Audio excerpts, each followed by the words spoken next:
Hello बच्चों, let's see this question. A point charge Q is placed at the origin. Calculate the electric flux through the open hemispherical surface. Equation is x minus a square plus y square plus z square is equal to a square where x is greater than equal to a.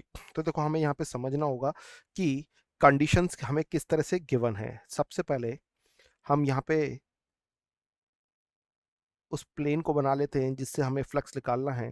जरा इस plane को आपको थोड़ा ध्यान से notice करके देखना पड़ेगा कि एक्चुअली में ये कुछ इस तरह से दिखाई देगा।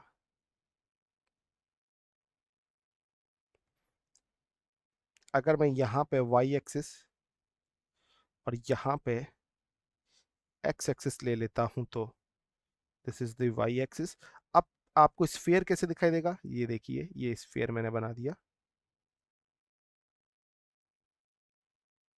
अच्छा, ये स्फीयर का सेंटर हो गया और स्फीयर के सेंटर से मैंने एक लाइन ड्रॉ कर दी, एक्स इक्वल टू ए।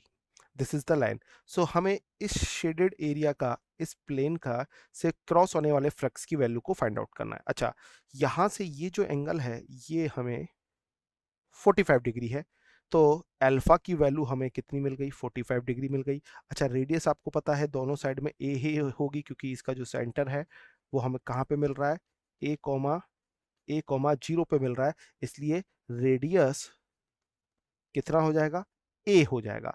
अब मैं जानता हूं कि सर किसी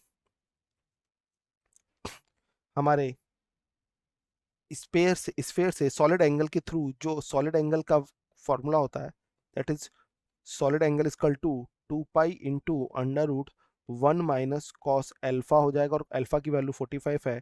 तो मैं यहाँ पर इस वैल्यू को डायरेक्ट लिखूँ तो ये कितना हो जाएगा, that value equal to 2 pi into under root 1 - 1 upon √2। अब हमारे पास ये वैल्यू आ चुकी है। हमें देखना होगा according to Gauss law. Gauss law के according we know that flux phi equal to कितना होता है सर,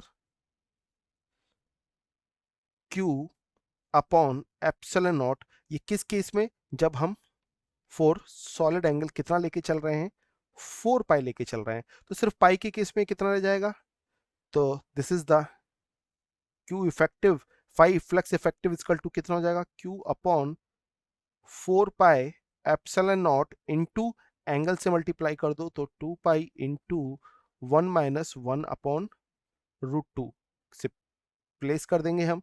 तो सर जो हमारा फ्लक्स इफेक्टिव होगा वो कितना आ जाएगा, Q/2 epsilon not into 1 - 1 upon √2। So this is the final answer. Best of luck.